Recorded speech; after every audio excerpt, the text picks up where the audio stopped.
ഈ പുതിയ തലമുറയിൽ വിശ്വാസികളുടെ എണ്ണം കുറയുന്നു എന്ന തരത്തിലാണ് നമ്മൾ എല്ലാവരും വിചാരിച്ചു വെച്ചിരിക്കുന്നത്. അപകടകരമായ ഒരു കാര്യം ഞാൻ പറയാം. പുതിയ തലമുറയിലെ പിള്ളേരാണ് ഏറിയ പങ്കും അനാചാരങ്ങളിൽ വിശ്വസിക്കുന്നവരായി മാറുന്നത്. ബ്ലാക്ക് മാജിക്കുമായി ബന്ധപ്പെട്ട് കുരിശ് തിരിച്ചു വരയ്ക്കുന്ന അന്തിക്രിസ്തു എന്നൊക്കെ പറഞ്ഞിട്ട് അത്തരം കാര്യങ്ങളിൽ എന്നോട് സംസാരിക്കുന്നതാണ്, എന്നോട് ചർച്ച ചെയ്യുന്നതാണ്. ഞാനത് ഉത്തമ ബോധ്യത്തോടാണ് പറയുന്നത്. നിങ്ങൾ ഈ പ്രായമുള്ള ആളുകൾ, ഇപ്പം അമ്മൂമ്മയുടെ കാര്യം പറഞ്ഞു, അമ്മയുടെ കാര്യം പറഞ്ഞു, വിശ്വാസമുള്ളവരെന്താ, ഒന്ന് പള്ളിയിൽ പോയി പ്രാർത്ഥിക്കണം, അമ്പലത്തിൽ പോയി പ്രാർത്ഥിക്കണം, സന്ധ്യയ്ക്ക് ഒരു നാമം ജപിക്കണം, എവിടെങ്കിലും എന്തെങ്കിലും വഴിപാടുകൾ ഉണ്ടെങ്കിൽ അത് ചെയ്യണം എന്ന് മാത്രം വിശ്വസിച്ച് നല്ല ആരോഗ്യത്തോടുകൂടി നടക്കുന്ന ഒരു സ്ത്രീ, അവർ ഒരു ദിവസം രാവിലെ അമ്പലത്തിൽ പാൻ വരുമ്പോ അവിടെ അടുത്ത് ബ്ലഡ് പരിശോധിക്കുന്നു, വരൂ എന്ന് പറഞ്ഞിട്ട് നിർബന്ധിച്ച്, അവരൊന്നും വേണ്ട, അല്ലപ്പാ ഇത് ചുമ്മാ തമാശ കളിക്കാന്ന് പറഞ്ഞ് നിർബന്ധിച്ചുകൊണ്ട് ബ്ലഡ് ചെക്ക് ചെയ്തപ്പം അവർ ക്യാൻസറിന്റെ 4th സ്റ്റേജോ മറ്റോ ആണ്. ഇതറിഞ്ഞ് 4-5 ദിവസം കഴിഞ്ഞപ്പോൾ അവർ മരിച്ചു. അപ്പം ഒരുപക്ഷെ അവർ അറിഞ്ഞില്ലായിരുന്നെങ്കിലോ. എന്താണോ ഒരു വിശ്വാസികൾ, ഒരു ജ്യോതിഷൻ എന്ന് ചിന്തിക്കുന്ന ലൈഫ് സ്റ്റൈല് അതെനിക്കില്ല, ഇപ്പോഴും ഇല്ല, അപ്പോഴും ഇല്ല. ഇന്ന് നമ്മോടൊപ്പം ഉള്ളത് പ്രശസ്ത ആസ്ട്രോളജർ ഹരി പത്തനാപുരമാണ്. നമസ്കാരം ചേട്ടാ. നമസ്കാരം. പത്തനാപുരം എന്ന സ്ഥലത്തെ ഒരു സാധാരണ ചെറുപ്പക്കാരൻ, ഹരി എന്ന ചെറുപ്പക്കാരൻ, എങ്ങനെയാണ് ഹരി പത്തനാപുരം എന്ന പ്രശസ്തനായത്? ഞങ്ങൾ പത്തനാപുരത്ത് ഒരു പ്രാദേശിക ചാനലുണ്ടായിരുന്നു, GCN എന്നാണ് അതിൻ്റെ പേര്. ആ ചാനലിൽ ഞാൻ വാർത്ത വായനയിലാണ് എൻ്റെ ജീവിതത്തിൽ ഇങ്ങനെ ഒരു ക്യാമറയ്ക്ക് മുമ്പിലേക്ക് കടന്നു വന്നത്. അന്ന് വാർത്തയെന്ന് പറഞ്ഞാൽ നമ്മൾ ഇപ്പം ചിലപ്പോൾ നിങ്ങൾക്കത് ചിന്തിക്കാൻ പറ്റുന്നോ എന്ന് എനിക്കറിയില്ല. കാരണം മൈക്കില്ലേ, നമ്മുടെ വലിയ മൈക്ക്, അന്നിങ്ങനെ ഷർട്ടിനകത്തോട്ട് കയറ്റിയിട്ട് ഞങ്ങളൊരു കയറ് വെച്ച് ഇങ്ങനെ കെട്ടും. എന്നിട്ട് ആ 100 വോൾട്ടിൻ്റെ ബൾബ്, അത് വലിയ ഭയങ്കര കാഠിന്യമുള്ള ലൈറ്റ് മുഖത്തേക്ക് അടിക്കും. അന്ന് VCR VCPയിലാണ് റെക്കോർഡിങ്. ഇടയ്ക്ക് വെച്ച് എന്തെങ്കിലും ഒന്ന് തെറ്റിയാൽ എഡിറ്റിംഗ് സംവിധാനം ഇല്ല, ഇതിൽ തന്നെ മായ്ച്ച് കളഞ്ഞിട്ട് പിന്നെ ചെയ്യണം. അപ്പോൾ അത് വലിയ ഒരു റിസ്കി സാധനമാണ്. കാരണം പ്രത്യേകിച്ച് പത്തനാപുരത്ത് അന്ന് ഈ സെന്റ് സ്റ്റീഫൻസ് എന്ന് പറയുന്ന ഒരു കോർപ്പറേറ്റ് മാനേജ്മെന്റ് സ്ഥാപനങ്ങളൊക്കെ ഒത്തിരി ഉണ്ട്. അപ്പോൾ അവിടെ ഈ തിരുമേനിമാരൊക്കെ വരും, അവരുടെയൊക്കെ പേരുകൾ ഭയങ്കര ലെങ്തിയാണ്. അപ്പോൾ നമ്മൾ ഈ പേരുകൾ വായിക്കുമ്പോൾ അതിൽ മിസ്റ്റേക്കുകൾ വരും. അങ്ങനെ വന്നാൽ ഇത് മായിച്ചിട്ട് വീണ്ടും ചെയ്യണം. അപ്പോൾ വിയർത്ത് കുളിച്ചിരുന്ന് അതിനിടയ്ക്ക് ഈ മൈക്കിൽ ചെറുതായിട്ട് എർത്ത് പാസ് ചെയ്യുമ്പം കറണ്ട്, അങ്ങനെ ഭയങ്കര റിസ്ക് എടുത്ത് വാർത്തകൾ വായിച്ച്. പക്ഷെ എല്ലാ ദിവസവും വാർത്ത വൈകുന്നേരം ഉണ്ടായിരുന്നു, 10 മണിക്കായിരുന്നു. അന്ന് ഞങ്ങൾ ഒത്തിരി ക്രിയേറ്റീവായിട്ടുള്ള പരിപാടികൾ അവിടെ ചെയ്യുമായിരുന്നു. അന്ന് ചെയ്താണ് ന്യൂസ് 2020 എന്ന് പറഞ്ഞിട്ട് ഞാനും സമത് ഇപ്പം വില്ലേജ് വാർത്ത എന്ന് പറഞ്ഞൊരു ഓൺലൈൻ പത്രമുണ്ട്.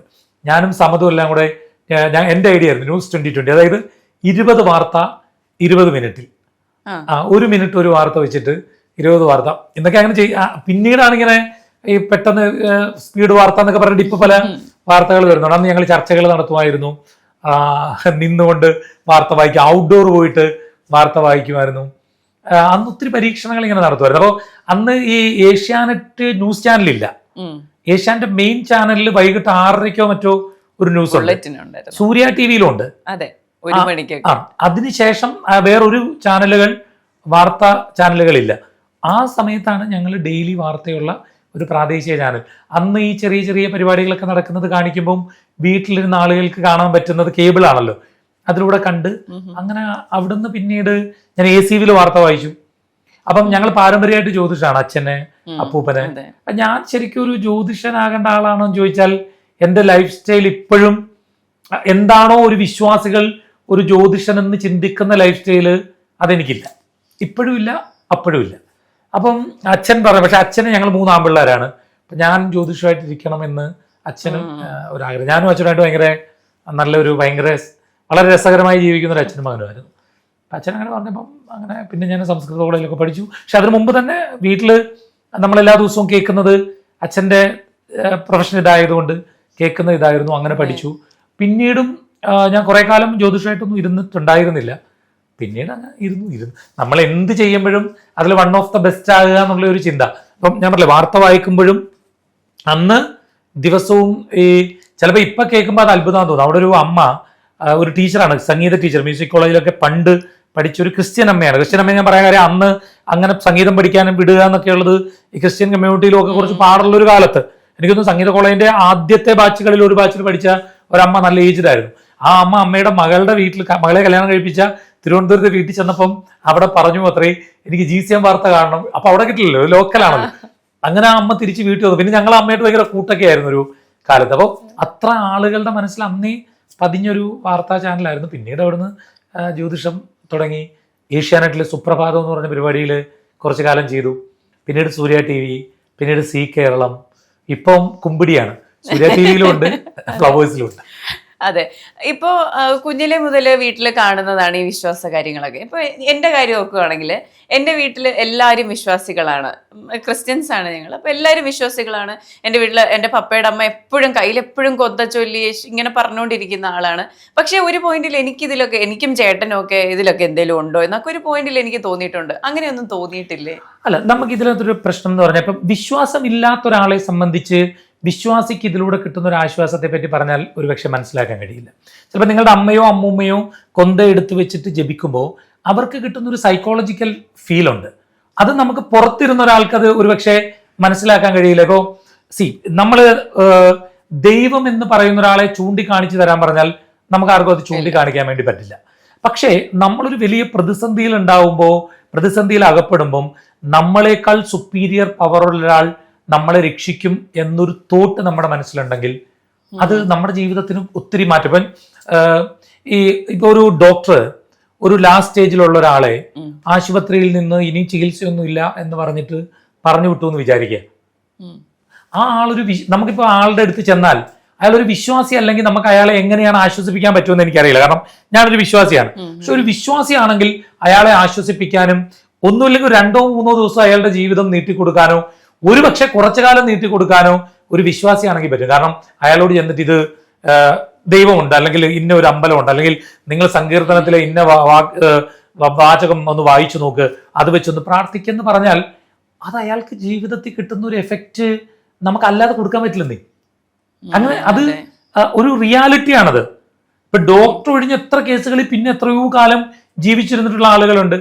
എന്നാൽ ഇമ്മീഡിയറ്റ് ഞാൻ കഴിഞ്ഞ ദിവസം ഒരു മകൻ എൻ്റെ അടുത്ത് വന്ന് പറഞ്ഞാണ്, അവരുടെ അമ്മ നല്ല ആരോഗ്യവതിയായിട്ടുള്ള ഒരു സ്ത്രീ, നല്ല ആരോഗ്യത്തോടുകൂടി നടക്കുന്ന ഒരു സ്ത്രീ, അവർ ഒരു ദിവസം രാവിലെ അമ്പലത്തിൽ പോകാൻ വരുമ്പോൾ അവിടെ അടുത്ത് ബ്ലഡ് പരിശോധിക്കുന്നു, സൗജന്യ രക്തപരിശോധന.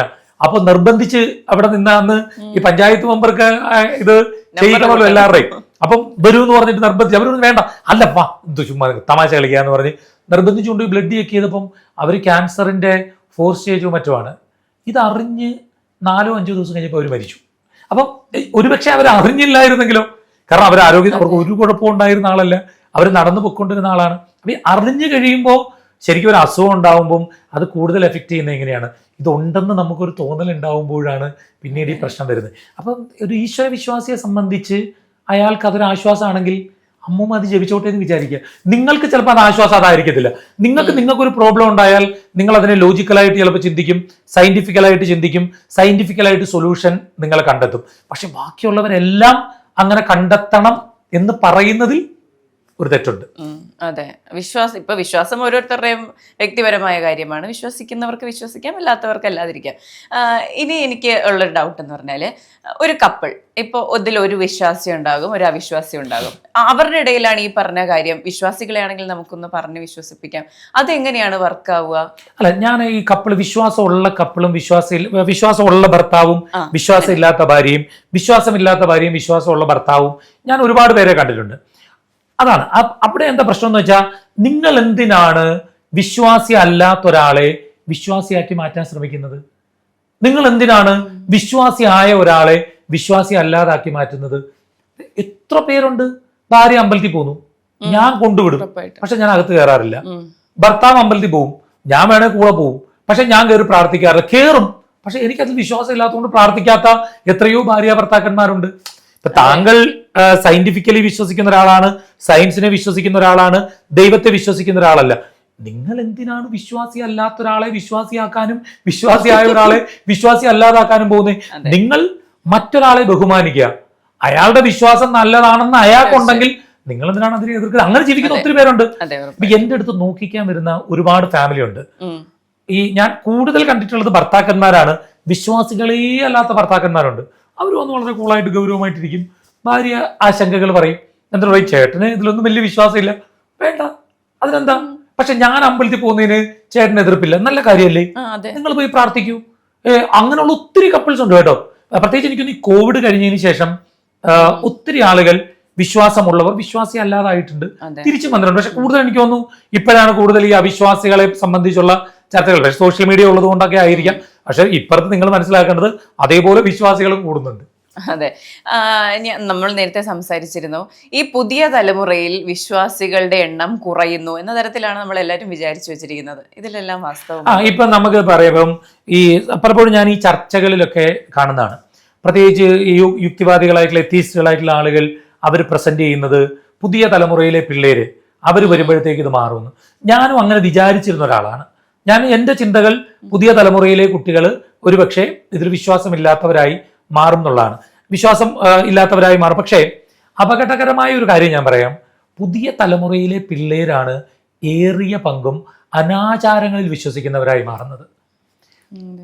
നിങ്ങൾ ഈ പ്രായമുള്ള ആളുകൾ, ഇപ്പം അമ്മൂമ്മയുടെ കാര്യം പറഞ്ഞു, അമ്മയുടെ കാര്യം പറഞ്ഞു, അല്ലെങ്കിൽ എന്റെ പ്രായമുള്ള, അല്ലെങ്കിൽ മേഘയുടെ പ്രായമുള്ള ആളുകളുടെ കാര്യം ഉണ്ടല്ലോ മേഘ. നമ്മളൊക്കെ വിശ്വാസം, നിങ്ങൾ വിശ്വാസിയല്ല, പക്ഷെ വിശ്വാസമുള്ളവരെന്താ, ഒന്ന് പള്ളിയിൽ പോയി പ്രാർത്ഥിക്കണം, അമ്പലത്തിൽ പോയി പ്രാർത്ഥിക്കണം, സന്ധ്യയ്ക്ക് ഒരു നാമം ജപിക്കണം, എവിടെങ്കിലും എന്തെങ്കിലും വഴിപാടുകൾ ഉണ്ടെങ്കിൽ അത് ചെയ്യണം എന്ന് മാത്രം വിശ്വസിച്ച് ജീവിക്കുന്നവരാ. എന്നാൽ ഞാൻ ഉത്തമ ബോധ്യത്തോടു കൂടി പറയാം, ഇന്നത്തെ ചെറുപ്പക്കാർ അനാചാരങ്ങളിൽ ഭയങ്കരമായിട്ട് വിശ്വസിക്കുന്നുണ്ട്. ആഭിചാരം ചെയ്താൽ ഒരാളെ നശിപ്പിക്കാൻ കഴിയും എന്ന് വിശ്വസിക്കുന്നുണ്ട്. ബ്ലാക്ക് മാജിക്കിലൂടെ ജീവിതം തകർക്കാൻ കഴിയും എന്ന് വിശ്വസിക്കുന്നുണ്ട്. അവർക്ക് നമ്മൾ ലോജിക്കലിയോ സയന്റിഫിക്കലിയോ നമുക്ക് എക്സ്പ്ലെയിൻ ചെയ്യാൻ പറ്റാത്ത തരത്തിലുള്ള പല കാര്യങ്ങളെയും ഇന്നത്തെ ചെറിയ കുട്ടികൾ വിശ്വസിക്കുന്നുണ്ടെന്ന് തിരിച്ചറിയുന്ന ഒരാളാണ് ഞാൻ. അപ്പൊ ഈ വിശ്വാസികൾ അല്ലാതായി മാറുന്നു എന്ന് പറയുന്നത് തെറ്റാണ്. ശരിക്കും നിങ്ങൾ ദൈവവിശ്വാസികളായിട്ടുള്ള ആളുകളെ അന്ധവിശ്വാസികൾ എന്ന് പറയുമ്പോൾ എല്ലാം വിശ്വാസവും അന്ധവിശ്വാസമാണ്. പക്ഷെ ഇപ്പുറത്തെ അനാചാരങ്ങളിൽ കൂടുതൽ വിശ്വസിക്കുന്ന ആളുകൾ പെരുകുന്നുണ്ട്. ഇപ്പൊ ക്രിസ്തു മതവുമായി ബന്ധപ്പെട്ടിട്ട് കണ്ടില്ലേ, ഒരു ഈ സാത്താൻ സേവ എന്നൊക്കെ പറഞ്ഞിട്ട് എത്ര കുട്ടികളാണ് ഇപ്പോ ഇതില് മറ്റേ കുരിശിന്റെ എന്തൊക്കെയോ അങ്ങനത്തെ കുറെ കാര്യമുണ്ടല്ലോ, ഇതിന്റെ ബ്ലാക്ക് മാജിക്കുമായി ബന്ധപ്പെട്ട് കുരിശ് തിരിച്ചു വരയ്ക്കുന്ന അങ്ങനത്തെ അന്തിക്രിസ്തു എന്നൊക്കെ പറഞ്ഞിട്ട് അത്തരം കാര്യങ്ങളിൽ എന്നോട് സംസാരിക്കുന്നതാണ്, എന്നോട് ചർച്ച ചെയ്യുന്നതാണ്. ഞാനത് ഉത്തമ ബോധ്യത്തോടാണ് പറയുന്നത്. ഇത് എനിക്ക് അത്ഭുതം തോന്നിയ കാര്യം, ഒരു വളരെ അറിയപ്പെടുന്ന ഒരു യൂണിവേഴ്സിറ്റിയിലെ വളരെ അറിയപ്പെടുന്ന രീതിയിലുള്ള ഒരു പ്രൊഫസറായിട്ടുള്ള ഒരാള്, ഒരു പെൺകുട്ടിയാണ്. ഞാനുമായിട്ട് അത് ഭയങ്കരമായിട്ട് തർക്കിക്കാണ് ആ കുട്ടി. അയാൾ അന്ത്യക്രിസ്തുവാണ്, അതിലങ്ങനെയുണ്ട്, ഇത് തിരിച്ചു വരച്ചാൽ അങ്ങനെയാണെന്നൊക്കെ പറഞ്ഞിട്ട് ആ തരത്തിൽ വിശ്വസിക്കുന്ന ആളുകളുണ്ട്. ഞാൻ കഴിഞ്ഞ ദിവസം അത്ഭുതത്തോടു കൂടി യൂട്യൂബിൽ കണ്ടത് പള്ളിയിലച്ചന്മാരെ ഇന്ന് കൂടുപാത്രത്തിന്റെ പരിഹാരം പറഞ്ഞു കൊടുക്കുന്നു. അപ്പം പുതിയ തലമുറയിലെ കുട്ടികൾ അന്ധവിശ്വാസികൾ എന്ന് നിങ്ങൾ പറയുന്നതല്ല, അനാചാരങ്ങൾ വിശ്വസിക്കുന്ന ആളുകളാണ്. അതെ. അപ്പോൾ ഈ അനാചാരങ്ങൾ ഒരാൾക്ക് ദോഷം വരാൻ വേണ്ടി നമ്മൾ എന്തെങ്കിലും ക്രിയ ചെയ്യുക, അല്ലെങ്കിൽ നമ്മുടെ ശത്രുക്കളെ സംഹരിക്കാൻ വേണ്ടി, അല്ലെങ്കിൽ വശീകരണം, ഇതുപോലുള്ള കാര്യങ്ങളൊക്കെ പോസിബിൾ ആയിട്ടുള്ള കാര്യമാണ്. പോസിബിൾ ആണ്, നടക്കും. പക്ഷെ ബലിക്കണ്ടേ? ബലിക്കുമോ? അത് ചെയ്യുന്നവരുണ്ട്. എങ്ങനെ ബലിക്കാനാണെന്ന് ഇപ്പൊ മേഘയെ വശീകരിക്കണമെങ്കിൽ മേഘയെ കൂടെ വിചാരിക്കണ്ടേ? അതെ. അങ്ങനെ ശത്രുദോഷം, ഞാൻ സത്യം പറഞ്ഞ ഞാൻ ഈ ടോപ്പിക്കിൽ ഇനി ഇങ്ങനെ ഒരിക്കലും പറയരുതെന്ന് ചിന്തിച്ചാണ്. കാരണം എനിക്ക് ഒരു കാര്യം മനസ്സിലായി, ഇത് പറയുന്നത് കൊണ്ട് ഒരു പ്രയോജനവും ഇല്ല മേഘ. നമ്മളിത് ചെയ്യരുത്, വെറുതെ ആവശ്യമില്ലാതെ പൈസ കൊണ്ട് കളയുകയാണ്, വിശ്വാസത്തിന്റെ പേരിൽ ചൂഷണമാണിത്, നിങ്ങൾ കൊണ്ട് വെറുതെ പണം നഷ്ടപ്പെടുത്തി കളയരുത് എന്ന് ഞാൻ പറയുന്നത് വെറുതെ ആണെന്ന് ഞാൻ തിരിച്ചറിഞ്ഞുകൊണ്ടിരിക്കുകയാണ്. കാരണം പൈസ കൊണ്ട് കളയുന്ന ആൾ എവിടെ ആയാലും കൊണ്ട് കളയും.